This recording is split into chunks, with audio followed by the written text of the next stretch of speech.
बिस्मिल्लाहिर्रहमानिर्रहीम अल्लाहुम्मा सल्ली अला मुहम्मद व आले मोहम्मद। अस्सलाम वालेकुम। एस्ट्रोलॉजी की क्लास के साथ आप लोग की खिदमत में हाज़िर हूँ। आज हमारी जो क्लास है बड़ी अहम इम्पॉर्टेंट क्लास और असेंडेंट्स के हवाले से लास्ट लेक्चर है हमारा आज का। और नेक्स्ट वीक ईद होगी इंशाल्लाह, और नेक्स्ट वीक तो क्लास नहीं है। फिर 29 अप्रैल को हमारी दोबारा से क्लास होगी। वो स्टूडेंट्स जो काशान ज़ंजानी आते हैं रावलपिंडी, आप नोट फरमा लें कि दोपहर 2 बजे 29 अप्रैल को सैटरडे वाले दिन आपने तशरीफ़ लाना है, और बस एक वीक का बीच में गैप आएगा। और इस एक वीक की जो छुट्टी है इसको इंशाल्लाह मैं ज़रूर कवर करवाऊँगा कि हम एक्स्ट्रा लेक्चर जो है वो करेंगे ताकि आपकी छुट्टी ज़ाया ना हो। आज की जो क्लास है इसमें हम एक्वेरियस असेंडेंट और पाइसेस असेंडेंट के हवाले से पढ़ेंगे कि फ़र्स्ट एंड सेकंड हाउस के लॉर्ड अगर तमाम घरों में हों तो उनके क्या असरात हैं। सबसे पहले सवालात की जानिब बढ़ते हैं। साइमा ज़रीन ने पूछा है, क्या शम्स डेड डिग्री पर कोई असर नहीं देता? देखें, कोई भी प्लानट हो, चाहे वो सन है, चाहे वो मार्स है, चाहे वो मून है, या कोई भी प्लानट हो, इसमें कोई शक नहीं कि सोलर सिस्टम में मंतक़तुल बुरूज में निज़ाम शमसी के अंदर जो भी प्लानट्स हैं उनकी जो एनर्जी है वो सन ही प्रोवाइड करता है सबको। लेकिन हमने ये देखना है कि वो हमारे लिए कितना फेवरेबल है। फॉर एग्ज़ाम्पल, एक शख्स आपको देख रहा है और बीच में कोई और शख्स आके खड़ा हो जाए तो आपकी नज़र जो है उस शख्स को नहीं देख पाएगी क्योंकि दरमियान में कोई चीज़ मौजूद है। एक ये मिसाल है। दूसरी ये है कि एक शख्स चाहे वो जितना मर्ज़ी ताकतवर हो, लेकिन सिर्फ आपकी ज़ात के लिए, यानी आपके जायचे के मुताबिक वो ख़ुद कितनी ताकत लेकर बैठा हुआ है। तो अगर वो 0 डिग्री पे मौजूद होगा, बाकी प्लैनेट्स को तो उसने जो एनर्जी देनी है वो तो दे रहा है। बाकी तमाम के तमाम प्लैनेट्स अपनी डिग्रीज़ के मुताबिक बिहेव करेंगे। लेकिन सन अगर 0 डिग्री पर मौजूद हो तो फिर इसके असरात को चाइल्ड एज में तसव्वुर किया जाता है। इसके असरात उस तरह से नहीं होते जैसे फुल कोई प्लैनेट जो है वो अपने असरात दे। अगर कोई बच्चा पैदा होते साथ ही मर जाए तो इसके जायचे में ऐसा क्या होता है कि वो सरवाइव नहीं कर पाता? कुछ ऐसे सवालात हैं जिसको इस क्लास के आगाज़ में भी जब हमने शुरू किया था कि जायचे का 8th हाउस मैंने बताया था कि हाउस ऑफ डेथ होता है, और कुछ ऐसी चीज़ें होती हैं जिसको हम अल्लाह के ऊपर छोड़ देते हैं। हम उन चीज़ों को टच नहीं करते कि इंसान की ज़िंदगी कितनी है, उसने कितना सरवाइव करना है। हमें अपने मज़हब, अपने मामलात के मुताबिक चीज़ों को लेकर चलना है। और जायचे के अंदर अगर कोई पोजीशन इस तरह की हो कि कोई भी साहिब जायचा इस दुनिया में आता है, अब ये भी हमें देखना है क्या डॉक्टर की नेग्लिजेंसी की वजह से हुआ है, क्या वालिदैन की नेग्लिजेंसी की वजह से हुआ है। कई दफ़ा आपके नसीब में कोई गमी या खुशी नहीं होती, लेकिन किसी के आ जाने से आपको कई दफ़ा अच्छा भी लगता है, कई दफ़ा बुरा भी फील होता है। तो इसी तरह से अगर किसी के जायचे के अंदर कोई बच्चा अगर इस दुनिया में आता है, पैदाइशी तौर पे ही वो सर्वाइव नहीं कर पाता, तो ऑब्वियसली उसके जायचे में सबसे पहली बात देखें, ये मत भूलिएगा, मैंने आपको ये भी बताया था कि जब भी किसी का जायचा बनाना है तो ये देखना है कि वो पैदा कहाँ पे हो रहा है, किसके घर में क्या लेके पैदा हो रहा है। अगर खुदा न खास्ता को नेग्लिजेंसी है, एक तो इसको भी देखना ज़रूरी है, और फिर कहीं ना कहीं जो 8th हाउस है उसका कॉम्बिनेशन, उसको भी देखना बड़ा ज़रूरी होता है कि किसी प्लानट की कोई ख़राब पोजीशन थी, कोई ख़राब के उस माँ के जायचे में जो था कोई मिसकैरेज का योग बना हुआ था, उसके औलाद का दुख था, बाप के जायचे में कोई औलाद का दुख था। तो बहुत सारी चीज़ें इसमें देखनी होती हैं। नेक्स्ट सवाल है मोहम्मद मतीन साहब का कि क्या एस्ट्रोलॉजी से किसी बीमारी का इलाज किया जा सकता है, जैसे कोई बच्चा ऊँचा सुनता हो? बिल्कुल, एस्ट्रोलॉजी के अंदर बहुत सारी बीमारियों का इलाज मौजूद है। बहुत सारी ऐसी बीमारियां, चूँकि प्रॉपर जब आप ये कोर्स मुकम्मल कर लें तो आपको बहुत सारी बुक्स ऐसी मिल जाएंगी, बल्कि हमारे इदारे की भी एक किताब है इलाज बिल नजूम। इलाज बिल नजूम इसका नाम है कि वो बीमारियां जो इंसान को लाहक होती हैं और एस्ट्रोलॉजी के मुताबिक उसकी तशख़ीस कैसे की जाती है, उसकी रेमेडीज़ कैसे की जाती हैं, आपको इस बुक में मिल जाएंगी। और अगर कोई बच्चा ऊंचा सुनता है तो आप ये देखें कि उसके जायचे के जो कानों से रिलेटेड जो भी हाउस हैं उसके प्लैनेट्स कहाँ कहाँ पे मौजूद हैं, उसको कैसे बेहतर किया जा सकता है। मैं ये नहीं कह रहा कि मुकम्मल कैसे ठीक किया जा सकता है, उसको बेहतर कैसे किया जा सकता है। क्या किसी सियारे की डिग्री ज़्यादा करने से जेमस्टोन के अलावा भी कोई तरीका है? अगर कोई शख्स अंगूठी नहीं पहनना चाहता तो फिर जेमस्टोन को कैसे इस्तेमाल किया जा सकता है? अगर कोई शख्स जेमस्टोन, देखें जेमस्टोन पहनने का पर्पज़ ये होता है कि एक ऐसा ट्रांसमीटर है जो 24/7 आपने अपने हाथ में कैरी किया हुआ है। आप गाड़ी चला रहे हैं, खा रहे हैं, मिल रहे हैं, जो भी कर रहे हैं, ये अपना काम साइड पर कर रहे हैं। लेकिन अगर कोई प्लानट आपके जायचे में वीक है, ख़राब है, और आपकी रिक्वायरमेंट ये है कि आपने लेट्स सपोज अगर रेड कलर का इंटेक करना है, मार्स का इंटेक करना है, आपकी बॉडी में मार्स की जो वेव्स हैं वो प्रॉपर नहीं आ रही हैं, तो क्या ऑल द टाइम आप लाल रंग पहन के फिरते रहेंगे? क्या हर वक्त आप जो है लाल चीज़ें अपने पास रखेंगे? कितना इस्तेमाल कर लेंगे उसको कि लोग आपको मलंग कहना शुरू कर देंगे कि ये तो मलंग हो गया है कि लाल के अलावा और कोई रंग ही नहीं पहनता है, या सब्ज़ पहनेंगे कहेंगे दरवेश हो गया, इसके अलावा और कोई रंग ही नहीं पहन रहा है। तो स्टोन्स चूँकि ये इजी होता है, इजी टू हैंडल है, इजी टू कैरी है, और फिर इसकी इंटेंसिटी आपकी बॉडी के मुताबिक बड़ी फिट बैठती है कि ये फौरी तौर पे अपने असरात, वैसे तो 45 डेज़ लगते हैं कोई भी स्टोन आपकी बॉडी के साथ जब आप पहने तो ऑलमोस्ट 45 डेज़ पहन के उतारने के बाद भी इवन 45 डेज़ लगते हैं असरात आने में भी और जाने में भी। नेक्स्ट क्वेश्चन है कि जब हम जायचा बनाएंगे तो कैसे पता चलेगा इस वक्त सियारा किस घर में होगा? जायचा जब आप बनाएंगे, सिंपल, आपके सामने जब जायचा खुल जाता है तो यहाँ पे आप देख सकते हैं कि फॉर एग्ज़ाम्पल ये एक मिसाली जायचा आपके सामने इस वक्त मौजूद है और आपने कोई जायचा बनाया। बनाने के बाद जो भी प्लैनेट्स की पोजीशन है, ये नीचे सब की डिग्रीज़ आ रही हैं, सब प्लैनेट्स के आगे नाम लिखे हुए हैं कि इस वक्त सन जो है कैंसर में है, मून पाइसेस में है, फिर आगे उनकी डिग्रीज़ लिखी हैं 15 डिग्री, 18 डिग्री। तो अभी तक अगर आपका ये कॉन्सेप्ट क्लियर नहीं हो रहा कि कौन सा सियारा किस घर में है, तो मेरा ख्याल है आपको प्रीवियस लेक्चर्स अभी देखने की ज़रूरत है। कोई आपने लेक्चर मिस किया है उसको देखें दोबारा से और आपके कॉन्सेप्ट जो हैं वो क्लियर हों। सईदा इरम फ़ातिमा, इन्होंने पूछा कि सियारों की अरेंजमेंट जैसे कि केतु, अतारत, ज़ोहल, कमर, ये कौन सा टाइम पीरियड बता रहे हैं? अच्छा, इन्होंने एक स्क्रीनशॉट भी भेजा है, स्क्रीन पे इस वक्त आप स्क्रीनशॉट देख रहे हैं। मैं इसको एग्जैक्टली सॉफ्टवेयर में खोल लेता हूँ। इन्होंने बेसिकली ये जो पोर्शन आ रहा है, इस पोर्शन की बात कर रही है कि यहाँ पे आप देख रहे हैं लिखा हुआ है SA के बाद लिखा हुआ है JU के आगे फिर JU और उसके आगे VE। SA का मतलब है सैटर्न, JU है जुपिटर, उसके बाद फिर JU जुपिटर देन वीनस, और आगे डेट दी हुई है कि इस डेट को ये चीज़ चल रही है और अगले की डेट तक ये चीज़ चलती रहेगी।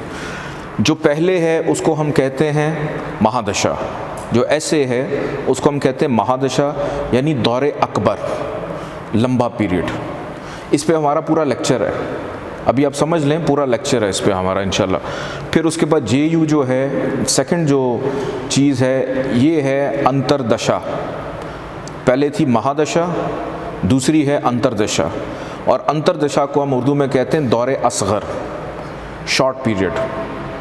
फिर उसके बाद तीसरे नंबर पे है JU, उसको कहते हैं पर्यंतर दशा, थर्ड दशा। तो इसी तरह ये चारों दशाएं चलती हैं, और जब भी चलती हैं उस अरसे में उन प्लैनेट्स के असरात हाईलाइट होते हैं। जैसे वीनस की दशा 20 साल की है, अगर आपके जायचे में 20 साला वीनस की महादशा चल पड़े, अच्छा होगा तो 20 साल बड़े अच्छे गुजरेंगे, लेकिन ख़राब होगा तो वही 20 साल आपकी ज़िंदगी के सबसे वर्स्ट भी हो सकते हैं। जैसे प्लैनेट्स ट्रांजिट करते हैं, इसी तरह प्लैनेट्स के दौर भी चलते हैं। वो जो ट्रांजिट्स के असरात हैं वो 50% होते हैं, और जो दौर के असरात होते हैं वो 50% होते हैं। तो दोनों का कॉम्बिनेशन होता है। इसके ऊपर पूरा हमारा एक लेक्चर है आने वाले दिनों में इंशाल्लाह ईद के बाद। नेक्स्ट क्वेश्चन है कि शम्स अतारद मुश्तरी, सन, मरकरी एंड जुपिटर स्कॉर्पियो लगन के दूसरे घर में हो और मुश्तरी 0 डिग्री पर शम्स की वजह से गरूब हो, तो स्टोन के साथ सदक़ात देने चाहिए और किन चीज़ों के सदक़ात? देखें, किसी भी प्लैनेट को, डेड को एक्टिव करने के लिए आप स्टोन तो पहनेंगे, लेकिन आप उसका सदका नहीं देंगे। उसकी वजह यह है कि अगर आप उस प्लैनेट को एक्टिव कर रहे हैं और दूसरी तरफ आप सदका दे के उसको रिवर्स कर रहे हैं कि आपको एक चीज़ की ज़रूरत है, कि फॉर एग्ज़ाम्पल कि मुझे अभी भूख लगी है और मैंने 2 रोटियां खानी हैं और मैं उसमें से 2 लुक़मे ले लूं और बाकी मैं लोगों में बांट दूं, तो भूख तो मेरी नहीं पूरी होगी, तो ज़िंदगी तो मैं गुजार लूँगा, लेकिन जो एनर्जी, जो प्रोटीन मुझे चाहिए वो मुझे नहीं मिलेगी। तो इसी तरह जब स्टोन्स आप कैरी करते हैं जिस भी प्लैनेट की गरूबियत की वजह से, कंबस्ट होने की वजह से, तो आप उसका स्टोन पहन रहे हैं लेकिन उसका सदका दे के आप उसको रिवर्स नहीं करेंगे। आप उसको कैरी करें, उसके कलर्स कैरी करें, आप उसके डेज़ में कुछ अच्छे काम कर सकते हैं। अगर सदका खैरात करना ही है तो आप उसके जो डेज़ हैं, जैसे जुपिटर का दिन बनता है जुमेरात का, थर्सडे का, आप थर्सडे वाले दिन उसकी रेमेडीज़ कर सकते हैं। फिर जुपिटर से मंसूब जो अफराद हैं आप उसकी रेमेडीज़ कर सकते हैं, लेकिन उसका मुतवातर सदका देते रहना वो आपकी उस स्टोन पहनने के असर को भी ख़राब करेगा। माँ बाप के जायचे में कमेटी और फाइनेंस का बताया था, तो जायचे में ये बात कहाँ से पता चलेगी और सियारों की पोजीशन क्या होगी? अच्छा, ये जो सवाल है कि माँ बाप के जायचे में कमेटी और फाइनेंस का, ये हमने बताया था, मैंने कमेटी का जिक्र हुआ मेरा ख्याल है अभी तक मैंने नहीं किया, लेकिन फाइनेंस का जिक्र मैं बता देता हूँ। जैसे हर इंसान का जो जायचा है उसका जो दूसरा घर होता है, किसी भी शख्स का दूसरा घर, ये होता है फाइनेंस का, सेविंग का। 5वां घर होता है इनाम का, लॉटरी का। 11th हाउस होता है जो भी इंसान काम कर रहा हो उसके एवज़ उसको जो उजरत मिलती है, जो उसको सैलरी मिलती है, तनख्वाह मिलती है, या उसके काम का जो बेनिफिट मिलता है, वो हम 11th हाउस से देखते हैं। लेकिन कुछ लोग ऐसे होते हैं जो डेली जो है वेजेस लेते हैं, रोज़ाना कीमत में काम करते हैं, उसको हम 7th हाउस से देखते हैं। और फिर एक ऐसा भी हाउस है जिससे हम लोग डरते हैं, उस हाउस को कई दफ़ा एस्ट्रोलॉजर्स की जो थ्योरीज़ के मुताबिक कहा जाता है ख़जाने का घर। वो ख़जाना जो मिट्टी के नीचे दफन होता है वो देखते हैं 8वें घर से। 8वां घर जो है वो ख़जाना, अब चूँकि ज़माना बदल गया, पुराने वक्तों में तो तिजोरियाँ निकल आती थी, मिट्टी के घड़े निकल आते थे, लेकिन अब हो सकता है कि अगर आपने कोई बीमा करवाया, इंश्योरेंस है आपकी, इंश्योरेंस पॉलिसी आपकी मैच्योर होने जा रही है, आपने कोई इनाम एकदम से मिल जाए और आपके शऊर में ही ना हो कि मुझे ये मिलने वाला है। कई दफ़ा तो ऐसी भी मदद हो जाती है ना जो इंसान के शऊर में नहीं होती है, कि अचानक आपने शादी की और उस दिन आपको 2 करोड़ सलामी हो जाए, आपके तो वहम गुमान में भी नहीं था। तो कहने का मकसद ये कि ऐसी दौलत, अब लॉटरी का तो पता है मैंने लिया है, निकलेगी तो मिल जाएगी, सेविंग पड़ी है मिल जाएगी, काम किया है उसका प्रॉफिट मिल जाएगा, आज किया है शाम तक पैसे मिल जाएंगे, लेकिन एक ऐसी दौलत जो आपके वहम गुमान में भी ना हो, उसको हम 8वें घर से देखते हैं।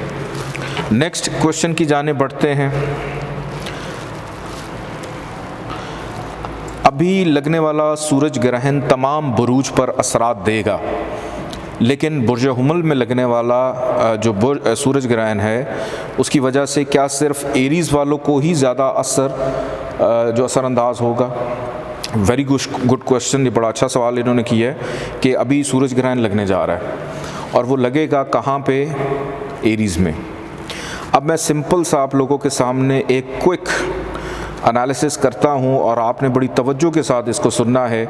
अब आपके सामने इस वक्त एरीज़ असेंडेंट है नंबर 1 पे, ठीक है। हम इसकी नंबरिंग यहाँ से चेंज कर लेते हैं ताकि आप लोगों को मज़ीद इसको समझने में आसानी हो जाए और आप सूरज ग्रहण और चाँद ग्रहण के जो भी वॉटएवर असरात होते हैं इसको समझ पाएँ। एरीज़ असेंडेंट में ये भी मिसाली जायचा है, नंबर 1 पे आप सिर्फ फोकस करें।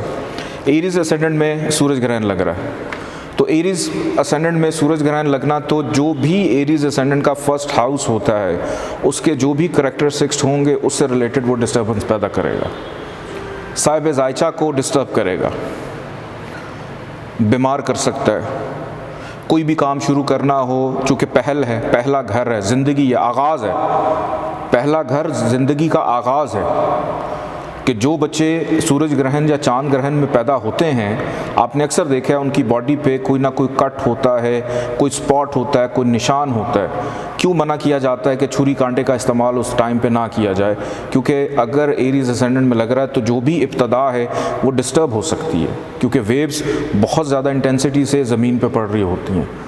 तो जब पहले घर में सूरज ग्रहण लग गया एरीज असेंडेंट में, तो साहिब जायचा की पर्सनालिटी को डिस्टर्ब करेगा। जो ऑलरेडी कुछ कर रहे हैं उनको रुकना है, उनको शुरू नहीं करनी, शादी नहीं करनी, बिज़नेस का आगाज़ नहीं करना, सदकात दें, अपनी नज़र उतारें।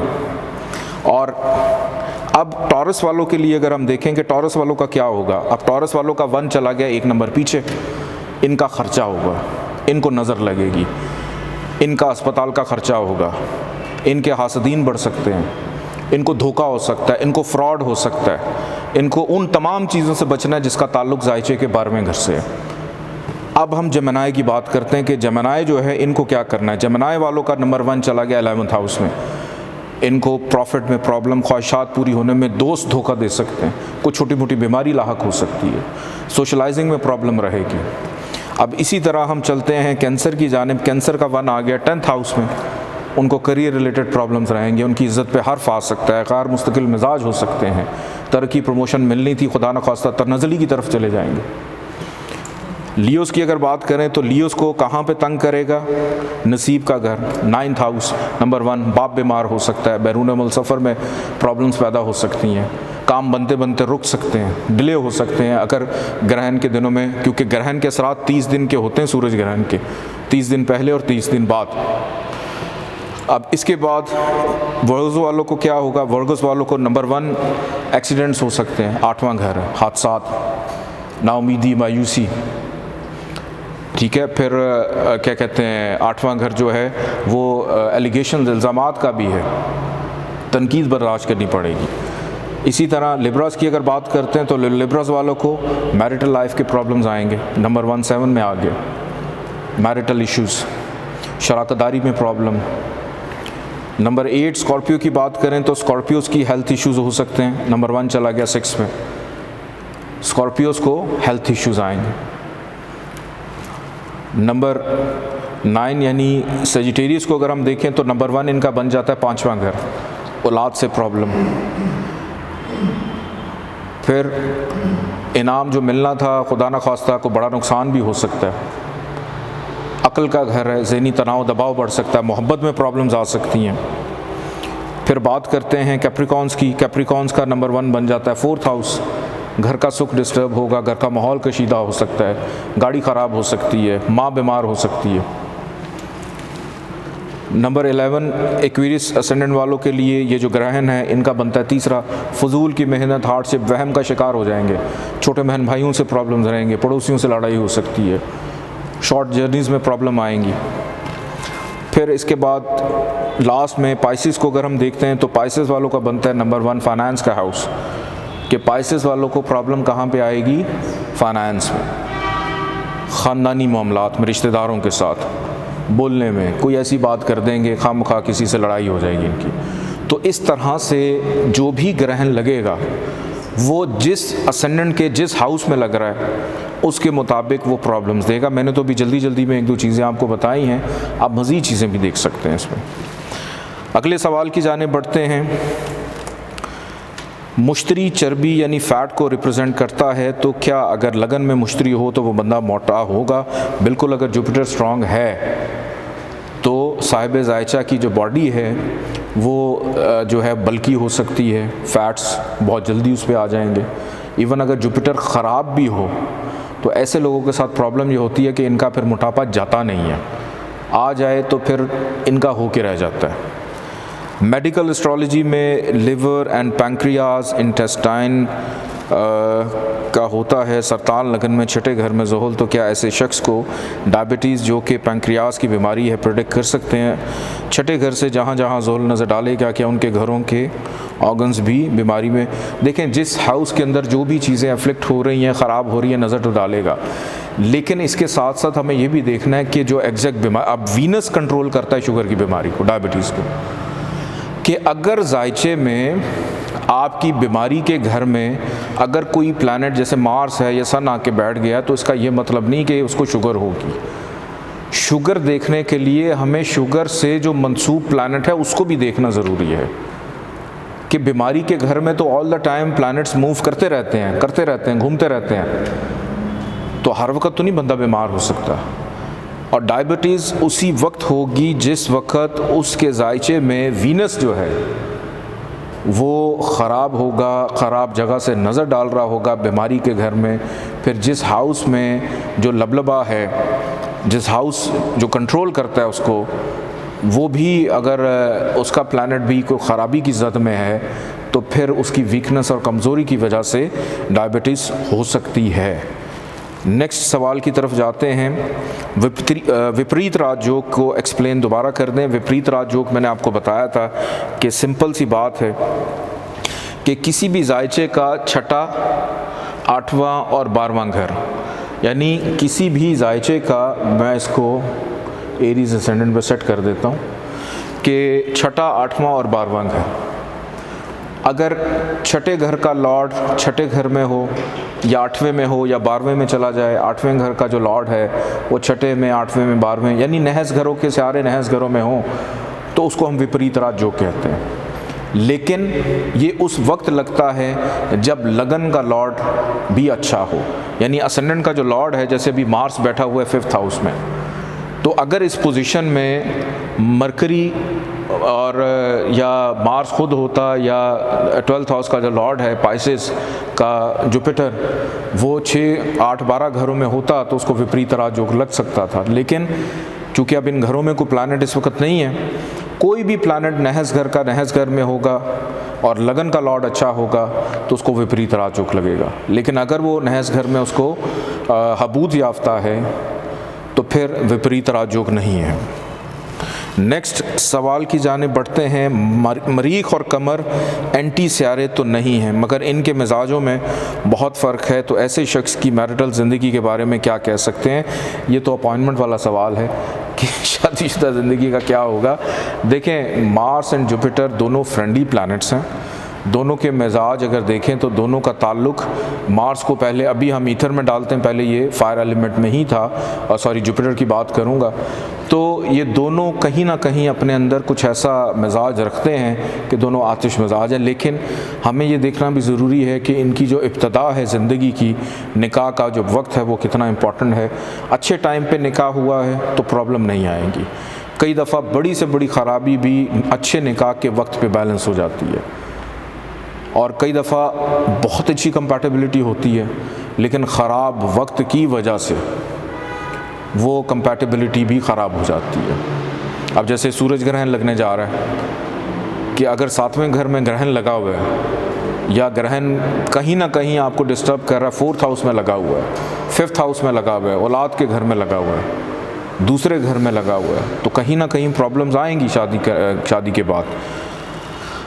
दूसरी शादी कहाँ से देख सकते हैं? साथ अगर ये भी लिख देते कि खुफिया शादी कहाँ से देख सकते हैं तो बता देता। दूसरी शादी जो है आपने अगर देखनी है तो कुछ थ्योरीज़ के मुताबिक, जैसे ऐसी शादी जिसका ताल्लुक़ कई दफ़ा हिडन होता है, आप नहीं बताते किसी को, जिसको हम खुफिया शादी कह देते हैं, उसको दूसरे घर से देखा जाता है। फिर 9th हाउस से भी देखा जाता है, जैसे 7वां घर, एक घर छोड़ के एक घर आगे। दूसरी शादी जैसे औलाद का देखते हैं कि पहला बच्चा 5वें से, दूसरा 7वें से, 9वां तीसरे से देख रहे होते हैं। इसी तरह पहली शादी 7वें से, फिर दूसरी जो है वो 9वें घर से देख रहे होते हैं। और दूसरे घर से इसीलिए देखते हैं कि दूसरे घर का ताल्लुक़ होता है ख़ानदान में इजाफे से भी, कि एक थी और ले आए और बोझ पैदा हो गया, तो दूसरे घर से भी इसको देखा जाता है। किसी वाक़े के रूनुमा होने का वक्त का तयन कैसे कर सकते हैं?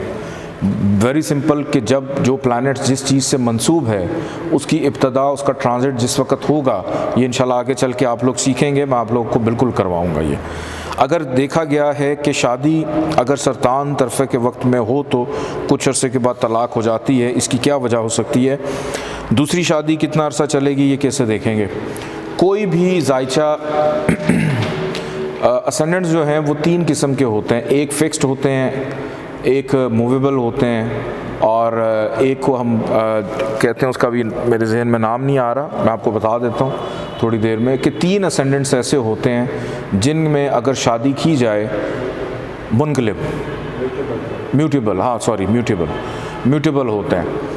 तो ये 3 ऐसे असेंडेंट्स होते हैं कि जिसके अंदर शादी करना, एक असेंडेंट ऐसा है कि जैसे कैंसर असेंडेंट की बात कर रहे हैं ये, उसमें शादी करें तो फ़ौरन ख़त्म हो जाती, नहीं चलती। एरीज़ असेंडेंट में करें ख़त्म हो जाती है, नहीं चलती है। ठीक है, इसके ऊपर पूरा हमारा लेक्चर है, ये जो तीनों असेंडेंट्स हैं इन पे लेक्चर हैं कि अगर आपने शादी करनी है, अब जिस असेंडेंट में शादी नहीं होती लेकिन उस असेंडेंट में कारोबार बड़ा अच्छा चलता है, उस असेंडेंट में अगर आप कारोबार शुरू करें तो बड़ी तरक्की मिलती है, लेकिन शादी नहीं उसमें होती, तो इसके ऊपर प्रॉपर हमारा एक लेक्चर है जिसमें मैं आप लोगों को बताऊंगा कि शादी कब कैसे किया जाए, उसका वक्त कैसे निकाला जाता है, बिज़नेस शुरू करना है उसका टाइम कैसे निकाला जाता है, ये इंशाल्लाह सारी चीज़ें हम आगे चल के देखेंगे।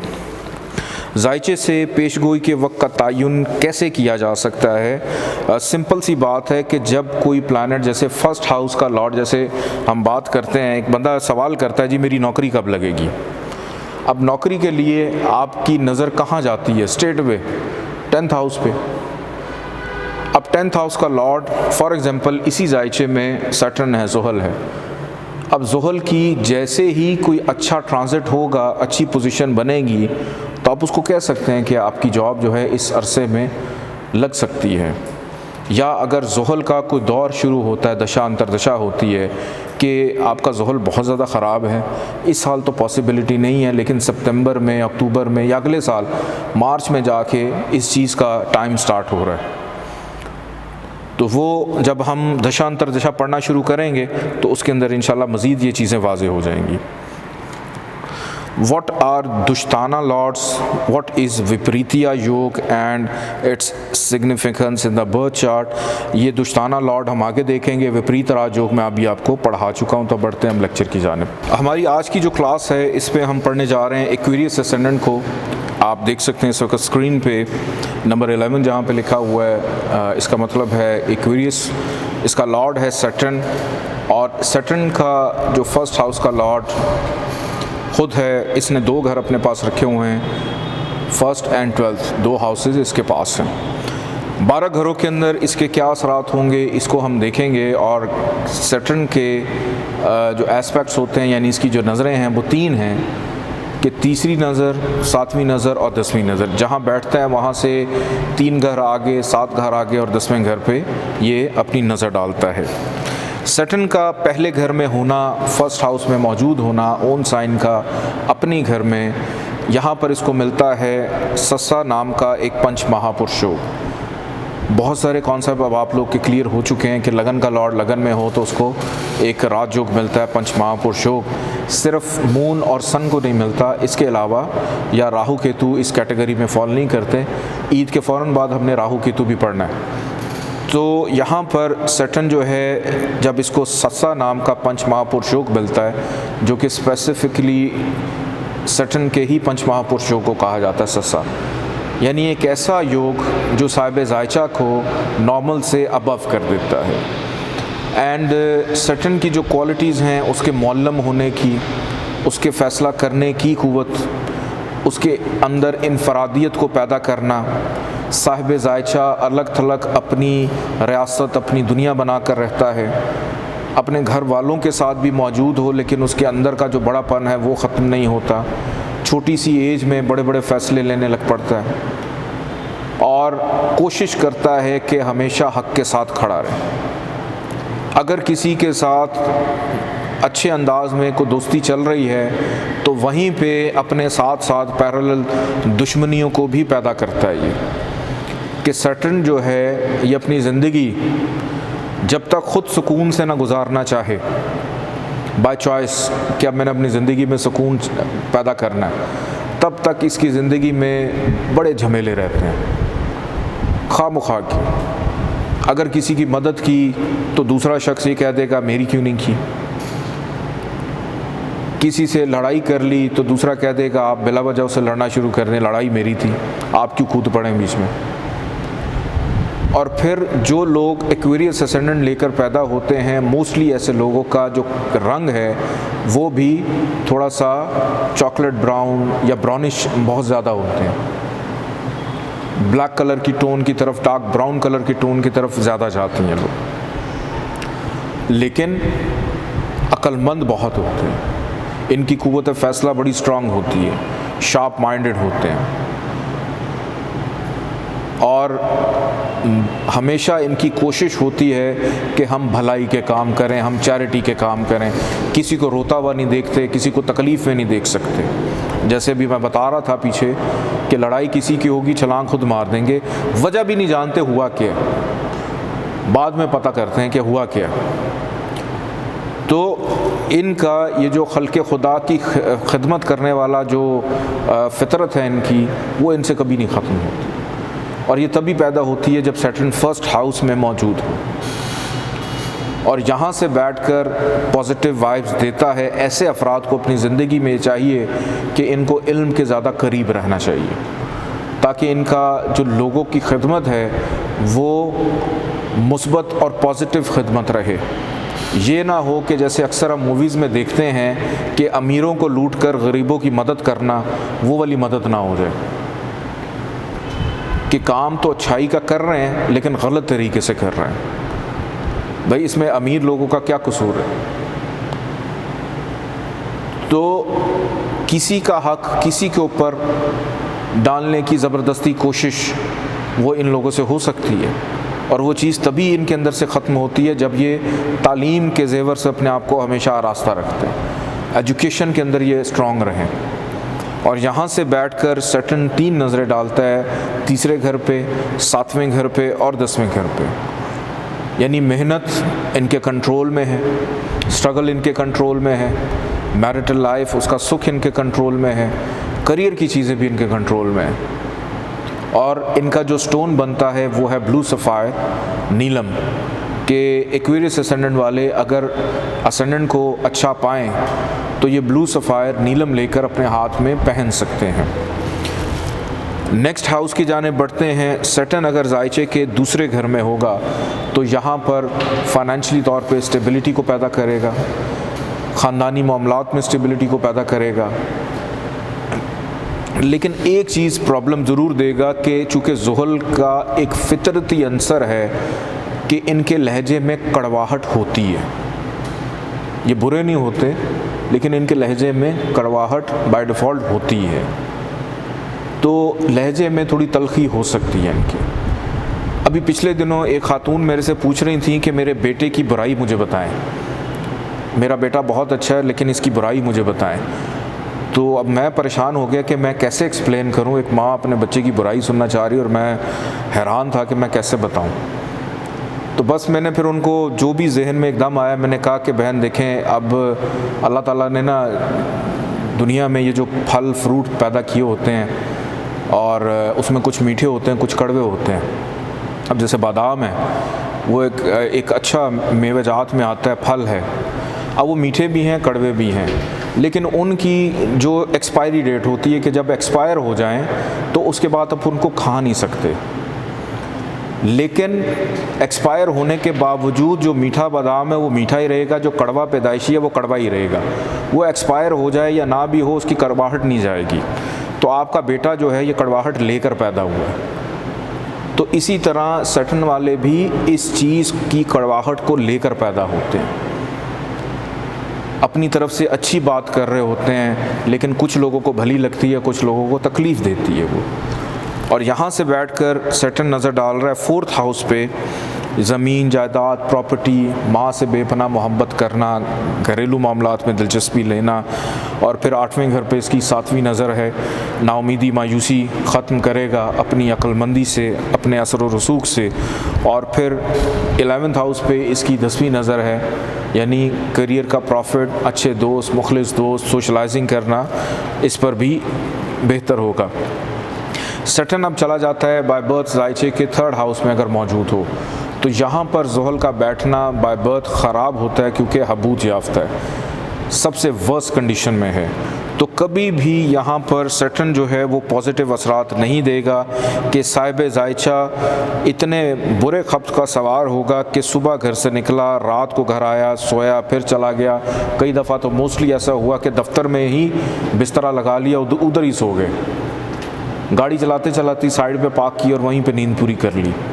कुछ लोग ऐसे होते हैं। वहम का शिकार हो जाना, बहन भाइयों से प्रॉब्लम्स रहना, फजूल की मेहनत, बिला वजह की गलत फहमियों का शिकार हो जाना, पड़ोसियों के साथ भी ताल्लुकात अच्छे नहीं। और यहाँ से बैठकर तीसरी नज़र डाल रहा है 5वें घर पे, औलाद से प्रॉब्लम्स, मोहब्बत में प्रॉब्लम्स। 7वीं नज़र 9th हाउस में, पेरेंट्स से प्रॉब्लम, वालिद से प्रॉब्लम्स, कामों में रुकावटें कि मेहनत ज़्यादा सिला कम। और 10वीं नज़र इसकी पड़ रही है जायचे के 12th हाउस में, खर्चे कैसे कंट्रोल किए जाएं, हासदीन। तो यहाँ पर ज़ुहल का सिर्फ सदका दिया जाएगा, इसका स्टोन नहीं पहना जाएगा। सैटर्न अगर जायचे के 4th हाउस में मौजूद हो तो यहाँ पर ये पॉजिटिव असरात देता है। केंद्र के हाउस में, 4th हाउस में पॉजिटिव ज़मीन जायदाद प्रॉपर्टी, लैंड, एग्रीकल्चर, गाड़ी सवारी, ज़ाती घर, माँ से प्यार मोहब्बत। और यहाँ से बैठकर इसकी तीसरी नज़र है 6th हाउस पे, बीमारियों से दूर रहना, फिर कर्ज़ के मामलात से दूर रहना। फिर यहाँ से इसकी 7वीं नज़र पड़ रही है जायचे के 10वें घर पे, करियर रिलेटेड मामलात। जब भी ज़ुहल की दशा अंतरदशा चलेगी उसके अंदर उसको डेफिनेटली फ़ायदा मिलेगा, करियर ग्रोथ मिलेगा, स्टेबिलिटी मिलेगी। और यहाँ से इसकी 10वीं नज़र जायचे के 1st हाउस पे पड़ रही है, और 1st हाउस जो है वो इसका अपना ही घर है, अपने घर को अच्छी जगह से देख रहा है, तो साहिब जायचा को भी तक़वियत मिलेगी। नेक्स्ट हाउस की जाने बढ़ते हैं। सैटर्न अगर 5th हाउस में मौजूद है तो यहाँ पर ये पॉजिटिव योग बनाता है। और सैटर्न जो है ये एक न्यूट्रल प्लैनेट, मैंने आपको बताया था ना, जैसे मेल फीमेल, मरकरी भी न्यूट्रल था, और सैटर्न जो है इसका कॉम्बिनेशन बनता है मेल या फीमेल प्लैनेट्स के साथ। अगर यहाँ पे उसके साथ कोई मेल प्लैनेट होगा तो बेटी का योग बनेगा, या फीमेल प्लैनेट है मेल है तो बेटे का, फीमेल है तो बेटी का। फिर कोई प्लैनेट इसी तरह से नज़र डाल रहा है तो उसके साथ ये कॉम्बिनेशन बनाता है। और यहाँ से औलाद का सुख मिलना, प्यार मोहब्बत में आसानी रहना, इनाम, लॉटरी, अनसर्टेन गेन, अक्लमंद होना, अक्ल का भी घर है। और यहाँ से इसकी नज़र पड़ रही है तीसरी जायचे के 7वें घर पे, मोहब्बत की शादी का योग बनना। लव हाउस से मैरिज हाउस को देख रहा है, पसंद की शादी का योग बनना। और यहाँ से इसकी 7वीं नज़र बन रही है जायचे के 11th हाउस पे, ख्वाहिशात का पूरा होना, करियर का प्रॉफिट मिलना। 10वीं नज़र इसकी जायचे के दूसरे घर पे, फाइनेंशली स्ट्रॉन्ग रहना, ख़ानदानी मामलात में इन और एक्टिव रहना। नेक्स्ट हाउस की बात करते हैं। सैटर्न अगर जायचे के 6th हाउस में आकर बैठ जाए, यहाँ पर नहस असरात देगा। अब यहाँ पे ये मत समझिएगा कि इसको विपरीत राजयोग मिल जाएगा, क्योंकि सैटर्न के पास एक 12th हाउस भी है, नंबर 10 जहाँ पे लिखा हुआ है। लेकिन उसके लिए हमें लगन का लॉर्ड भी देखना है, और लगन का लॉर्ड ये खुद है और ख़ुद ही ख़राब घर में है। तो कोई प्लैनेट जो लगन का भी लॉर्ड हो और 6, 8, 12 का भी लॉर्ड हो, उसको विपरीत राजयोग नहीं मिलता। लगन का लॉर्ड डिफरेंट होना चाहिए, फिर उसको विपरीत राजयोग मिलता है। तो यहाँ पर सैटर्न बुरे असरात देगा, बीमारी में घेरे रखेगा, कर्ज़ के मामलात से दो चार रहेगा, नाउमीदी, मायूसी, कानूनी मामलात में पेचीदगी का रहना। यहाँ से तीसरी नज़र डाल रहा है जायचे के 8वें घर पे, यहाँ भी नाउमीदी, मायूसी को जनरेट करना। 7वीं नज़र इसकी पड़ रही है जायचे के 12वें घर पे, ख़र्चा, तन्हाई, अकेलापन, ज़हनी दबाव, इस्तराब, जुदाई। और यहाँ से इसकी नज़र पड़ रही है 10वीं जायचे के 3rd हाउस पे, फजूल की मेहनत और हार्डशिप को एक्टिव रखना। जायचे के 7th हाउस में बाय बर्थ सैटर्न अगर मौजूद हो तो यहाँ पर इसको मिलता है दिशा बल, यानी ये डायरेक्शनल स्ट्रेंथ में चला जाता है। पॉजिटिव है यहाँ पर क्योंकि असेंडेंट को भी देख रहा है, पॉजिटिव असरात देगा। साहिब जायचा का जो जीवन साथी है उसको अपने कंट्रोल में रखेगा, उसके साथ ताल्लुकात इसके अच्छे रहेंगे क्योंकि ख़ुद उसके घर में जाके बैठ गए। शराकतदारी में फ़ायदा रहेगा, यानी पार्टनरशिप में, रोज़मर्रा की इनकम आमदन में फ़ायदा रहेगा। मद्दे मुकाबिल जो अफराद होंगे दूसरों से फ़ायदा मिलने में आसानी रहेगी। यहाँ से इसकी तीसरी नज़र है 9th हाउस पे कि शादी के बाद नसीब भी खुलेगा। ख़ुद शादी के घर में और वहाँ से देख रहा है नसीब को। और यहाँ से इसकी पड़ रही है 7वीं नज़र असेंडेंट को, यानी अपने आप को भी देख रहा है कि जब किसी के साथ मुंसलिक होगा तो इसको अपनी ज़ात को समझने में भी आसानी होगी, तरक्की भी मिलेगी क्योंकि नसीब का लॉर्ड है, नसीब उसको खुलेगा। और फिर 10वीं नज़र इसकी है जायचे के 4th हाउस में, यानी ज़ाती घर बनाना ज़ुहल की दशांतर दशा में आसान हो जाएगा या शादी के बाद आसान होगा। नेक्स्ट हाउस की जानिब बढ़ते हैं। ज़ुहल अगर जायचे के 8वें घर में हो तो बुरा, नहस हाउस डेथ फोबिया के घर में, रोग दुख तकलीफ़ के घर में, हर्डल्स के घर में, दिक्कत परेशानी के घर में। यहाँ से नज़र डाल रहा है तीसरी 10th हाउस, यानी करियर के हाउस में प्रॉब्लम से देख रहा है, तो करियर में प्रॉब्लम आएगी। ज़ुहल की दशांतर दशा चलेगी तो करियर रिलेटेड प्रॉब्लम्स डेफिनेटली आएंगी, तनकीद सुननी पड़ेगी, एलिगेशन सुनने पड़ेंगे। और यहाँ से इसकी दूसरी 7वीं नज़र पड़ रही है। दूसरी जो नज़र होती है 7वीं 2nd हाउस पे, यानी फाइनेंस भी डिस्टर्ब है, ख़ानदान वालों से भी प्रॉब्लम्स हैं, लड़ाई झगड़े हैं। और यहाँ से इसकी 10वीं नज़र पड़ रही है जायचे के 5th हाउस पे, औलाद से रिलेटेड प्रॉब्लम्स। यहाँ पे अब मिस कैरेजेस के चांसेस बढ़ जाते हैं। यहाँ पर औलाद का गम, जुदाई के भी चांसेस, अभी जो सवाल आया था कि पैदाइश के बाद अगर किसी बच्चे का इंतकाल हो जाता है तो ऐसी सिचुएशन बनती है तब। नेक्स्ट हाउस की जाने बढ़ते हैं। ज़ुहल अगर जायचे के 9th हाउस में मौजूद हो तो यहाँ पर सैटर्न को शर्फ मिलता है एक्सॉल्टेशन का, यानी उच्च का, सबसे अच्छी पोजीशन पे बड़ा अच्छा नसीब लेकर पैदा होता है अपने लिए, वालिद के लिए, बैरून मुल्क आना जाना, आसानी, कामयाबी। 11th हाउस ख्वाहिशात का पूरा होना, मुखलिस दोस्त मिलना, कारोबार में मुनाफा, तरक्की, प्रमोशन रहना। यहाँ से 7वीं नज़र तीसरे घर पे मेहनत और मेहनत का सिला मिलना। 10वीं नज़र जायचे के 6ठे घर में बीमारियों से दूर रहना, हासदीन से दूर रहना, कर्ज से दूर रहना। सैटर्न अगर जायचे के 10th हाउस में मौजूद हो तो यहाँ पर सैटर्न जो है बहुत अच्छे रिज़ल्ट्स देता है क्योंकि ख़ुद जाके करियर हाउस में कि साहिब जायचा बिज़नेस ओरिएंटेड होता है, वर्कहॉलिक होता है, काम करने वाला होता है, फारिग नहीं बैठता और सिर्फ फजूल के कामों पे तवज्जो नहीं होती, जिसकी ज़रूरत हो उसी पे मेहनत करता है, इज़्ज़त वाला होता है, फेम वाला होता है, फेम का भी हाउस है, शोहरत का भी घर होता है। और यहाँ से बैठकर नज़र डाल रहा है तीसरी 12th हाउस पे कि काम काज कारोबार को इंटरनेशनल लेवल तक भी लेके जा सकता है, ख़र्चों को कंट्रोल करता है, किसी बड़े ओहदे पर फायज़ हो सकता है। 7वीं नज़र 4th हाउस पे ज़ुहल की दशांतर दशा में ज़ाती घर गाड़ी ईज़िली उसको मिलता है या बन जाता है। और 10वीं नज़र इसकी पड़ रही है जायचे के 7th हाउस पे कि अज़दवाजी ज़िंदगी, शराकतदारी के मामलात भी उसके लिए सहल रहते हैं। नेक्स्ट हाउस की जाने बढ़ते हैं जायचे का 11th हाउस।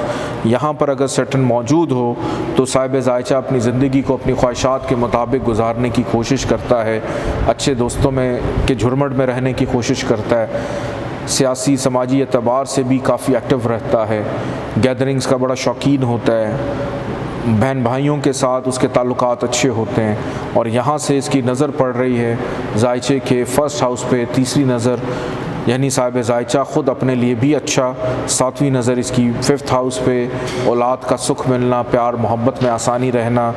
10वीं नज़र इसकी जायचे के 8वें घर पे, नाउमीदी मायूसी भी इससे दूर रहती है। सैटर्न अगर जायचे के 12th हाउस में, यानी ओन साइन का, अपनी घर में बैठा हो, अब यहाँ पर घर नहस है लेकिन ये ज़ुहल का अपना घर है। तो यहाँ पर सर्टन ख़र्चे के झुरमट में मौजूद तो है, सर्टन यहाँ पर हासदीन के झुरमट में मौजूद तो है, नज़र बद के रेडियस में तो मौजूद है, तन्हाई, अकेलेपन, जुदाई के घर में मौजूद तो है। लेकिन अब वो क्या करे जब उसको सरबराही ही उसी चीज़ की मिली है, तो क्या अपने घर में आके कोई भी स्यारा ख़राबी पैदा करेगा? कभी भी नहीं करेगा। तो सर्टन यहाँ पे ट्रिक ये खेलता है कि इस नहज़ घर को अपने पास रखने की वजह से वो इन ख़राबियों से दूर रहता है, क्योंकि ख़ुद उसको कंट्रोल करता है, ख़ुद देख रहा होता है। ये अब उसके हाथ की मैल बन जाती है कि मेरे हाथ में है सब कुछ। परेशान होना है 1 सेकंड में हो जाएगा, अगर खुश होना है 1 सेकंड में हो जाएगा।